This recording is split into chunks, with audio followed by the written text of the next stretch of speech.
Hello friends, welcome to YouTube channel. मैं doctor Kaushali आपका स्वागत करती हूँ, इस्तकबाल करती हूँ आपके अपने ही चैनल पे। कैसे हैं आप सब? उम्मीद है आप सब ठीक हो गए, हेल्दी हो गए, स्वस्थ हो गए। यही हमारे चैनल का मोटिव है, उद्देश्य है। दोस्तों, आप सभी ने स्टेम सेल थेरेपी के बारे में सुना ही होगा। दोस्तों, इसी के बारे में आपको पूरी जानकारी देंगे कि इसके उपचार क्या होते हैं, इसकी प्रक्रिया, लागत, कॉस्ट, साइड इफ़ेक्ट्स और जो स्टेम सेल की कार्ड ब्लड बैंकिंग यानी गर्भनाल की रक्त बैंकिंग होती है वो क्या होती है। हमने इसके बारे में आपको पूरी जानकारी देंगे। दोस्तों आप सभी ने सुना होगा कि स्टेम सेल ऐसी कोशिकाएं होती है जिनमें बॉडी के किसी भी ऑर्गन सेल्स के रूप में विकसित करने की क्षमता मिलती है।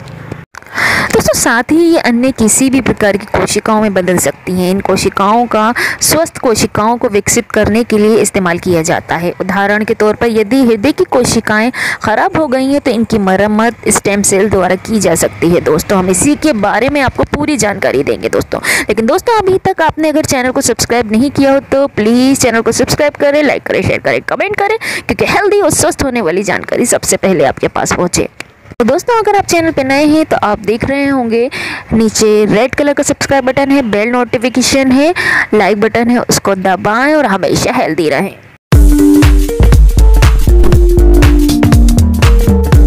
दोस्तों, शुरू करते हैं। दोस्तों, स्टेम सेल मानव शरीर में मौजूद वो कोशिकाएं हैं जो अन्य सभी प्रकार की कोशिकाओं को बनने में मदद करती हैं। ये स्टेम सेल अपने जैसे अन्य स्टेम सेल विकसित होने में भी मदद करती हैं, जिससे इनका जीवन चक्र चलता रहता है। दोस्तों अब हम आपको बताएंगे कि स्टेम सेल के टाइप्स क्या होते हैं। दोस्तों मनुष्यों में दो प्रकार के स्टेम सेल पाए जाते हैं, जिन्हें एम्ब्रियोनिक स्टेम सेल और नॉन एम्ब्रियोनिक स्टेम सेल से नाम से जाना जाता है।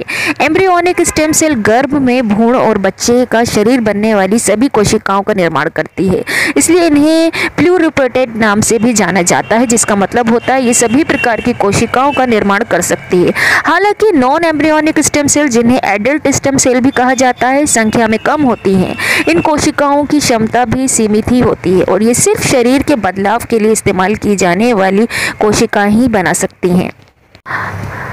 दोस्तों, इस्तेमाल में किए जाने वाली कोशिका ही बना पाती हैं। उदाहरण के तौर पे एडल्ट स्टेम सेल वे स्टेम सेल हैं जो अस्थि मज्जा या बोन मेरो के अंदर पाई जाती है और ये सिर्फ नई रक्त कोशिकाओं को बनने में ही मदद करती हैं।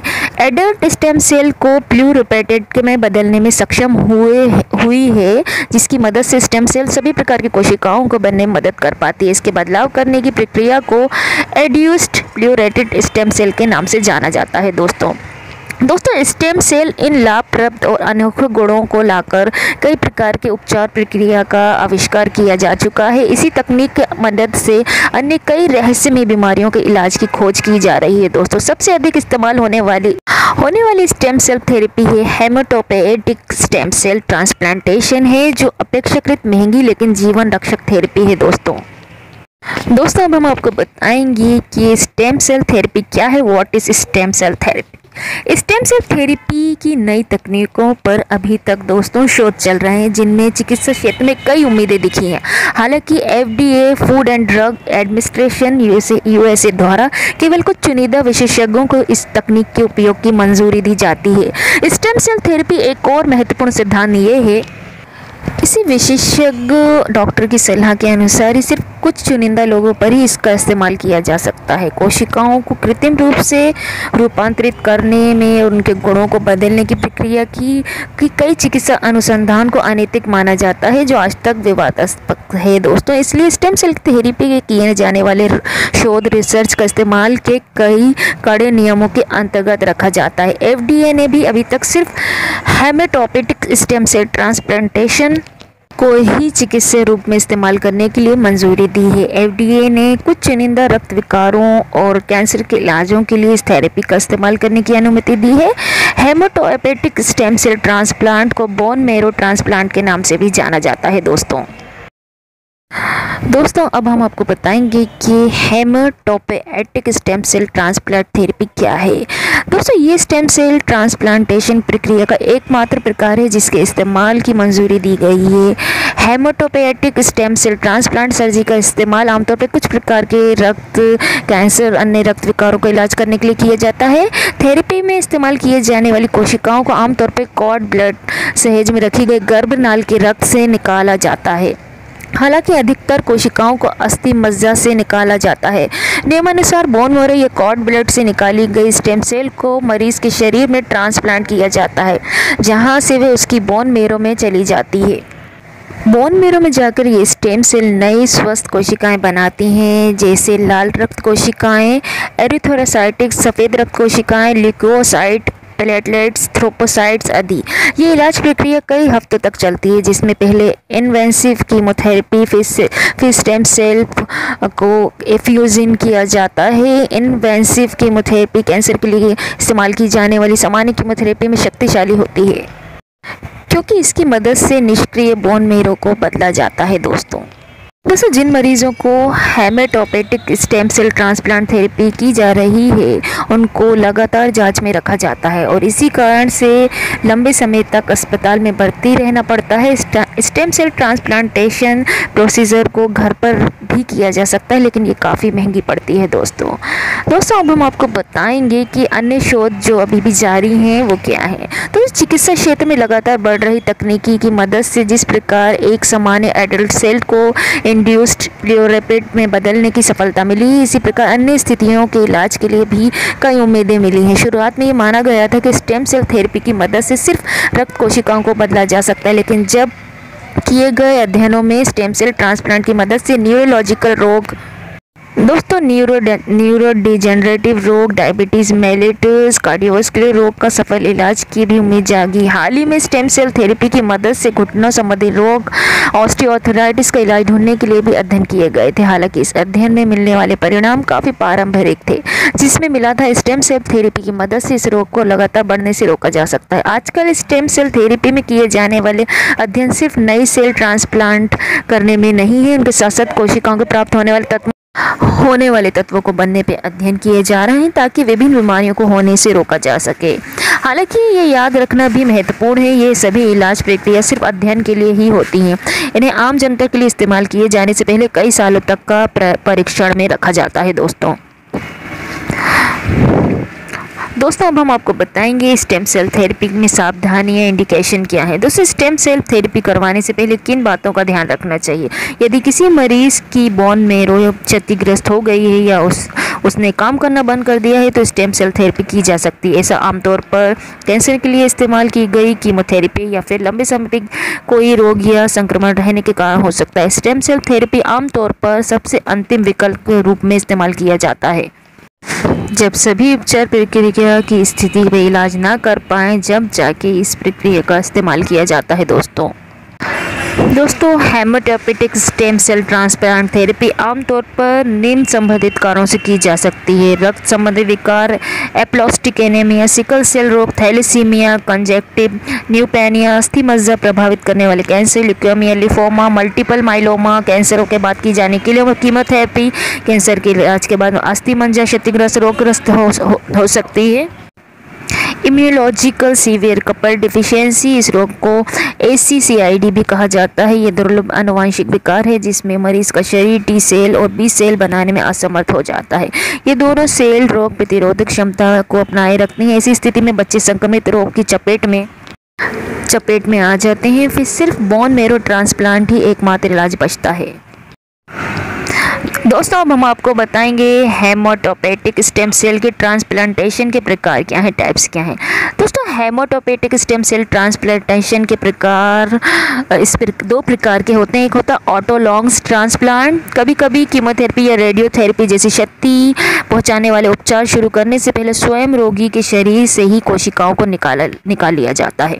जब इलाज पूरा हो जाए तो पहले निकाली गई कोशिकाओं को मरीज के शरीर में वापस डाल दिया जाता है। हालांकि स्टेम सेल ट्रांसप्लांट थेरेपी इस प्रकार की मदद से ट्रांसप्लांट प्रक्रिया असफल होना और graft versus host disease GVHD होने का खतरा कम हो जाता है।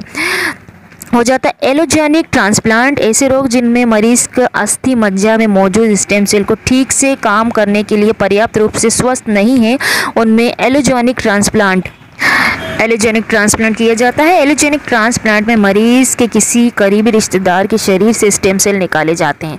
इसमें स्टेम सेल देने वाला परिवार का कोई करीबी व्यक्ति हो सकता है, जिसके गुणसूत्र मरीज के काफ़ी हद तक काफ़ी हद तक मिलते हैं। ऐसी स्थिति में मरीज़ को सबसे पहले इम्यूनोसप्रेसिव दवाएं, इंसेटिव कीमोथेरेपी दी जाती है, जिनकी मदद से पुरानी अस्थि मज्जा को नष्ट कर दिया जाता है।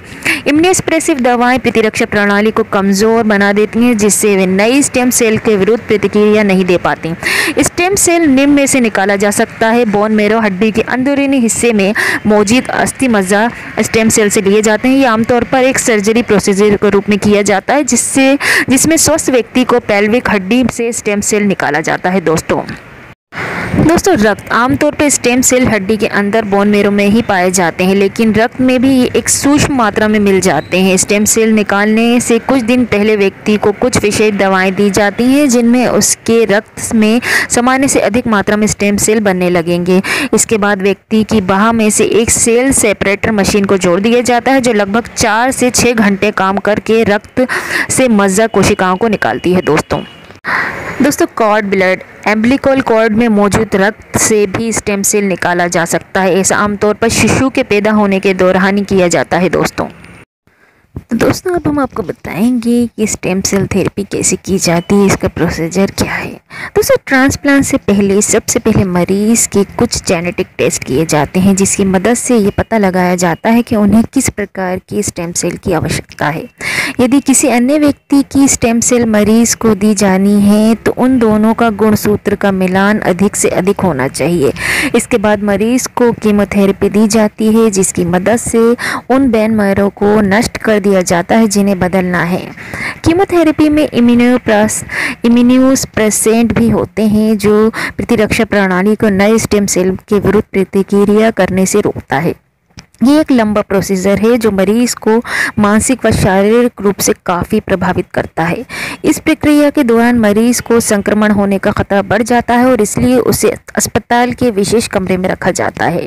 दोस्तों ट्रांसप्लांटेशन के दौरान कीमोथेरेपी के बाद निकाली गई स्टेम सेल को इंट्रावेनस ड्रिप की मदद से मरीज़ के रक्त में मिला दिया जाता है। ये प्रक्रिया रक्त बढ़ाने की तकनीक के समान होती है। दोस्तों बोन मैरो को शरीर में फिर से सक्रिय होने के कुछ हफ्तों का समय लग सकता है और ये प्रक्रिया कई बार करनी पड़ सकती है।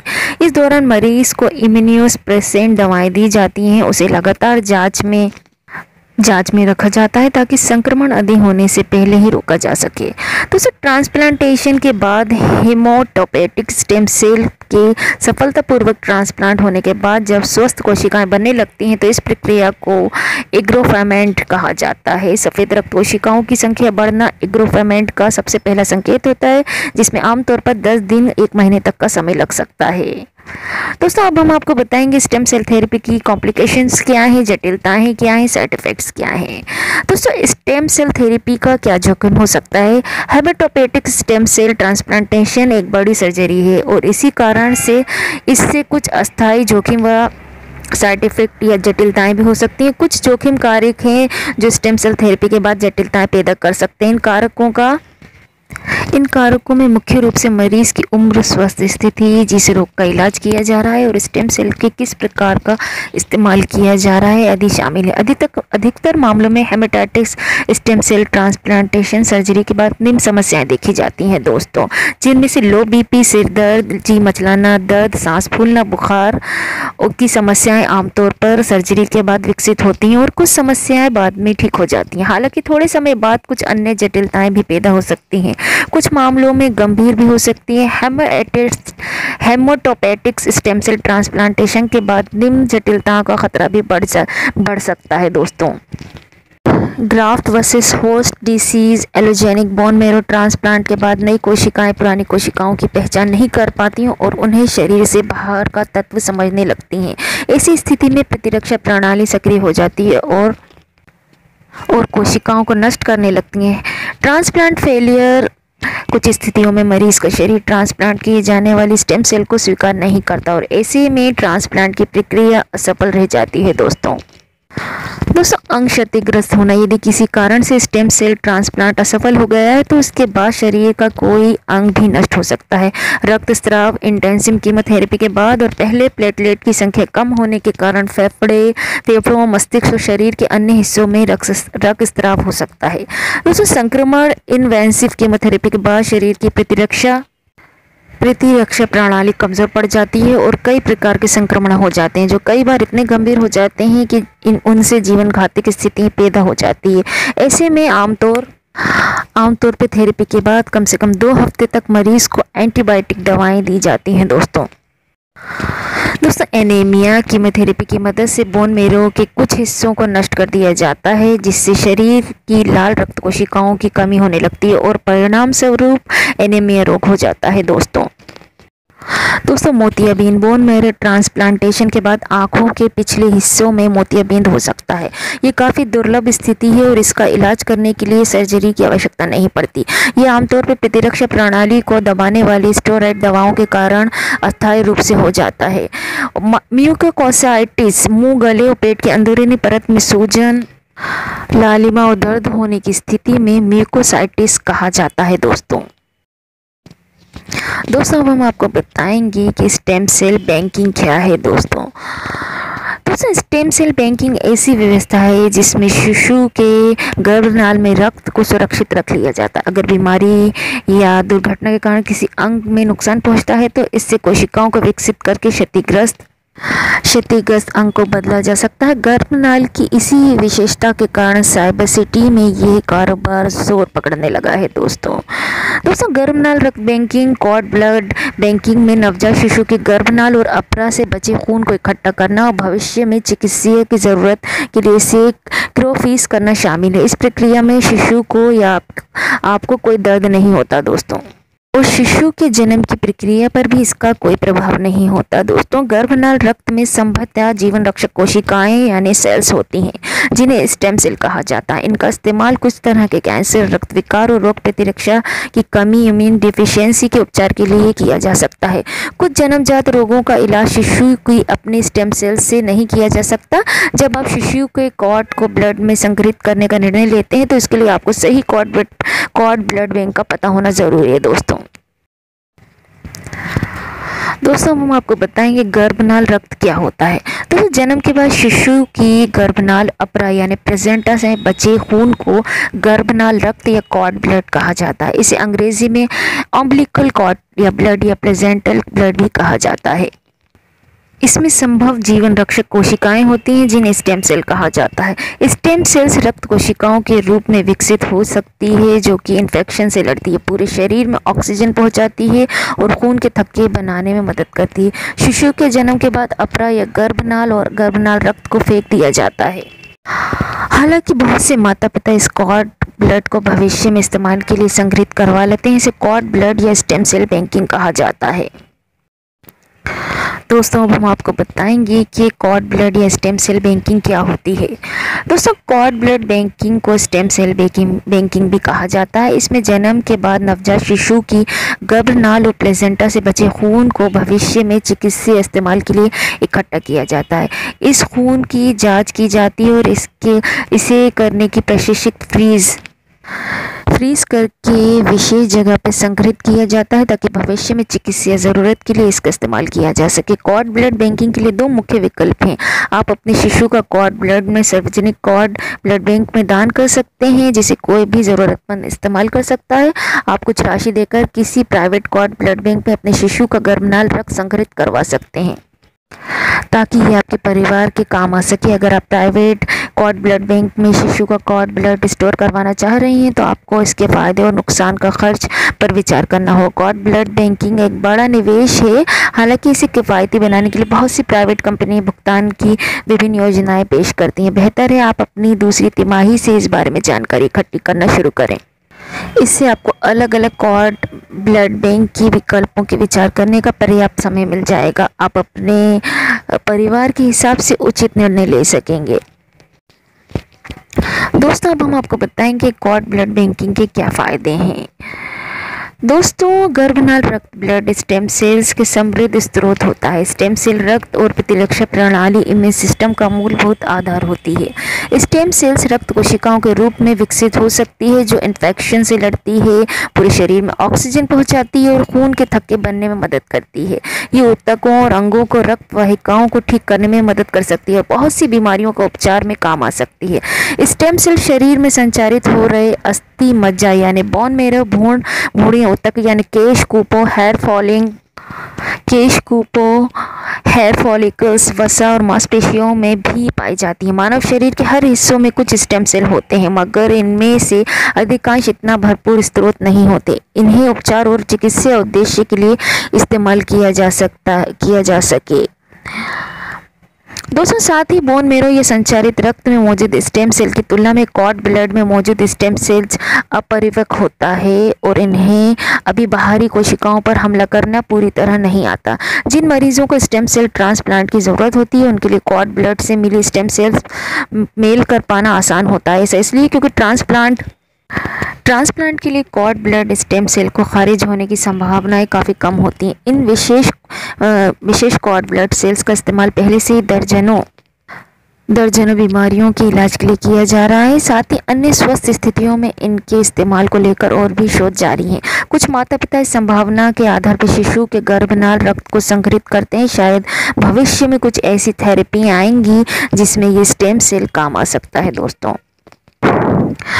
किसी भी थेरेपी या उपचार जिसमें ट्रांसप्लांट शामिल हो उसमें ये जोखिम भी रहता है कि शरीर ट्रांसप्लांट की गई कोशिकाओं को खारिज कर सकता है या उनके प्रति विपरीत प्रतिक्रिया कर सकता है। यदि आपके बच्चे को कभी स्टेम सेल ट्रांसप्लांट की ज़रूरत हुई तो संग्रहित किया हुआ रक्त उसके लिए एकदम उचित होगा। इस बात की भी काफ़ी संभावनाएं होती हैं। ब्लड स्टेम सेल बच्चे के भाई बहन या परिवार के अन्य सदस्यों काम आ सकते हैं। इसके बावजूद कुछ विशेषज्ञों का मानना है कि कॉर्ड ब्लड को तभी संग्रहित करवाना चाहिए जब आपके परिवार में इसका कोई चिकित्सीय कारण हो। हालांकि कॉर्ड ब्लड बैंकिंग काफ़ी लोकप्रिय हो रही है, मगर भारत में बहुत ही कम संख्या में कॉर्ड ब्लड ट्रांसप्लांट हुए हैं। गर्भनाल रक्त इस्तेमाल करने के नए तरीक़ों के बारे में बहुत से अध्ययन जारी हैं। आपने भी बहुत से फ़ायदे सुने होंगे।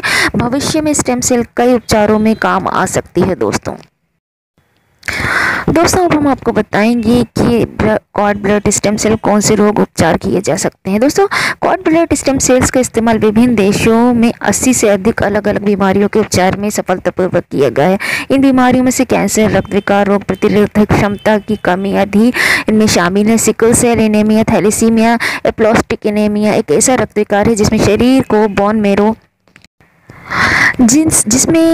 बोन मेरो पर्याप्त नया ब्लड सेल्स नहीं बनाता। दुर्लभ अनुवांशिक मेटाबॉलिक विकार जो कि नवजात शिशुओं के लिए जानलेवा हो सकता है, जैसे कॉर्बी रोग, सनफ्लोपी सिंड्रोम, रक्त कैंसर जैसे ल्यूकेमिया, लिफोमा, हाउजिंगन्स रोग, नॉन हाउजिंगन्स लिफोमा, ये सब जो बीमारियां हैं अनुवांशिक रक्त विकार जो विशेष प्रजातियों में ज़्यादा पाए जाते हैं। Bone marrow failure, cord blood इस्तेमाल के नए तरीक़ों के बारे में विश्व भर में अध्ययन जारी है।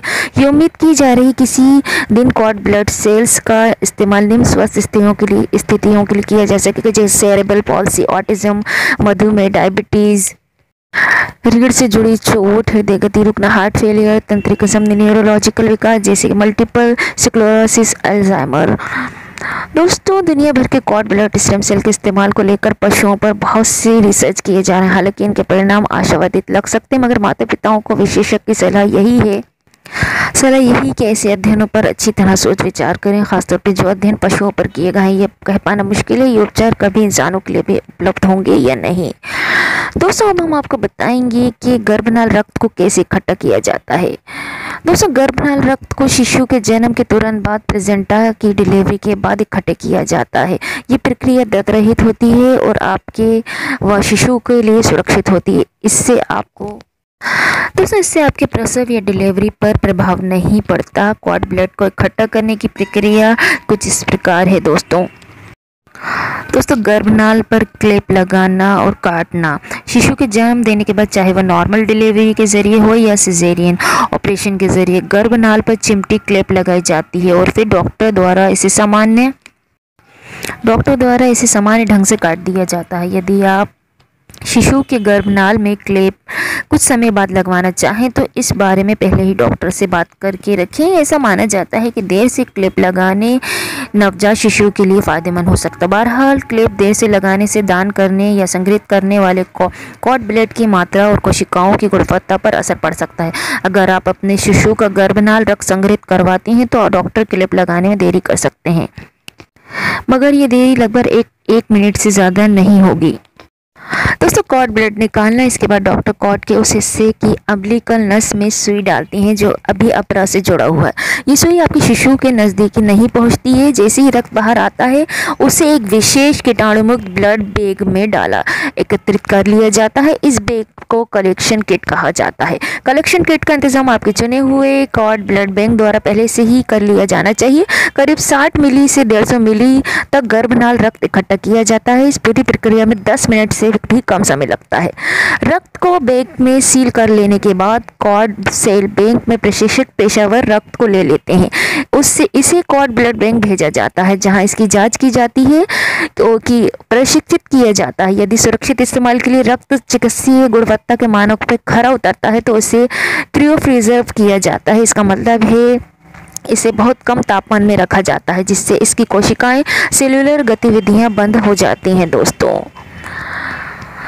अब हम आपको बताएंगे कि किन स्थितियों में कॉर्ड ब्लड लेना संभव नहीं होता। दोस्तों कुछ परिस्थितियों में कॉर्ड ब्लड एकत्रित करना सुरक्षित या लाभकारी नहीं होता है, जैसे कि आपके शिशु का जन्म के समय से पहले हुआ हो, आपके पहले कोई बीमारी हो चुकी हो जैसे HIV, हेपेटाइटिस बी, अधिक गर्भावस्था या प्रसव के दौरान आपके या शिशु के साथ कोई जटिलता उत्पन्न हो गई हो जैसे प्री एक्सोलेप्सिया।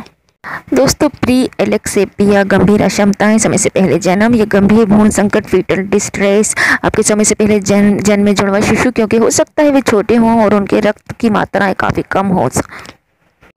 दोस्तों हम आपको बताएंगे कि क्या केवल स्टेम सेल से उपचार करवाना सबसे बेहतर होता है। दोस्तों जब डॉक्टर स्टेम सेल का इस्तेमाल करते हैं ताकि शरीर में अपने आप ठीक होने में मदद करे तो ऐसे में मरीज़ को अपने सेल्स की सबसे बेहतर रहती है। इस स्थिति में शरीर का अपने खुद के स्टेम सेल को खारिज करने या उसके प्रति विपरीत प्रतिक्रिया करना का डर नहीं रहता। मगर कुछ जन्मजात रोगों या स्वस्थ स्थितियों में इलाज बच्चे को अपने स्टेम सेल से नहीं हो सकता है। इसलिए क्योंकि वो स्वस्थ समस्याएं शिशु के संग्रहित की गई स्टेम सेल्स में भी मौजूद हो सकती हैं। इसलिए इनके बजाय एक या दो अन्य दानकर्ताओं की कोशिकाओं का मिलान की ज़रूरत होती है। दोस्तों उदाहरण के तौर पर यदि कैंसर या कोई आनुवंशिक रक्त विकार है तो ट्रांसप्लांट के लिए कोशिकाएं किसी दानकर्ता की होनी चाहिए, मरीज़ की खुद की नहीं। ऐसा इसलिए क्योंकि मरीज़ के स्टेम सेल्स में शायद वही समान दोष हैं जिसकी वजह से कैंसर या आनुवंशिक रोग हुआ है। ऐसे में खुद की सेल्स से ट्रांसप्लांट का मतलब है आप उस रोग को फिर से मरीज़ के शरीर में भेज रहे हैं। शोधकर्ता इस समस्या का हल ढूंढने का प्रयास में लगे हुए हैं। दोस्तों साथ ही नवजात शिशु के गर्भनाल रक्त में इतनी स्टेम सेल्स नहीं होती जो बड़े बच्चे या वयस्क को सफलतापूर्वक उपचार कर सके। बड़े बच्चे या वयस्क उपचार के लिए आमतौर पर एक से अधिक कॉर्ड ब्लड दानकर्ता की आवश्यकता पड़ती है। दोस्तों अब हम आपको बताएंगे कि संग्रहित किया हुआ कॉर्ड ब्लड कितने समय तक उपयोगी रहता है। दोस्तों बहुत से माता पिता को ये सवाल करते हैं कि उनके शिशु के कॉर्ड ब्लड की स्टेम सेल्स उसके बड़े होने पर भी उतनी जीवनक्षम होगी या नहीं, क्योंकि कॉर्ड ब्लड का इस्तेमाल ट्रांसप्लांट के लिए पिछले दो दशकों से ही किया जा रहा है। इसलिए ये ज्ञात नहीं है कि इसे कितने समय तक सफलतापूर्वक संग्रहित करके रखा जा सकता है। हालांकि वैज्ञानिकों का कहना है इसके उचित ढंग से फ्रीज और संग्रहित करने में क्रियोजेनिकल फ्रीजअप करने से कॉर्ड ब्लड सेल्स कई दशकों तक जीवनक्षम रह सकते हैं। संभवतः इसके इस्तेमाल की कोई अंतिम तिथि नहीं होती है। दोस्तों अब हम आपको बताएंगे क्या blood stem cells bone marrow stem cell से बेहतर होते हैं। दोस्तों बोन मैरो या कॉर्ड ब्लड सेल्स दोनों ही अपने फ़ायदे और नुकसान हैं।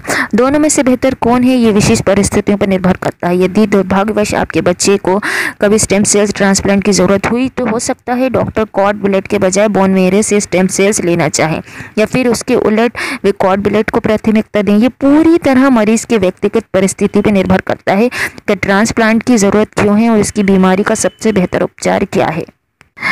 ये बात भी ध्यान देने वाली है कि शोध जारी है और वैज्ञानिक इन बीमारियों के ऐसे उपचार भी ढूंढ सकते हैं जिनमें स्टेम सेल्स की ज़रूरत ही ना पड़े। दोस्तों अब हम आपको बताएंगे कि स्टेम सेल बैंकिंग का कॉस्ट क्या है इंडिया में। दोस्तों स्टेम कोशिकाओं को भौगोलिक रूप से 2 अलग अलग स्थानों पर सुरक्षित रखा जा सकता है ताकि प्राकृतिक आपदाओं या अन्य दुर्घटनाओं की स्थिति में संपूर्ण सुरक्षा सुनिश्चित की जा सके। तो पहला सेंटर जो है वो चेन्नई में है जबकि दूसरा सेंटर मनेसर में।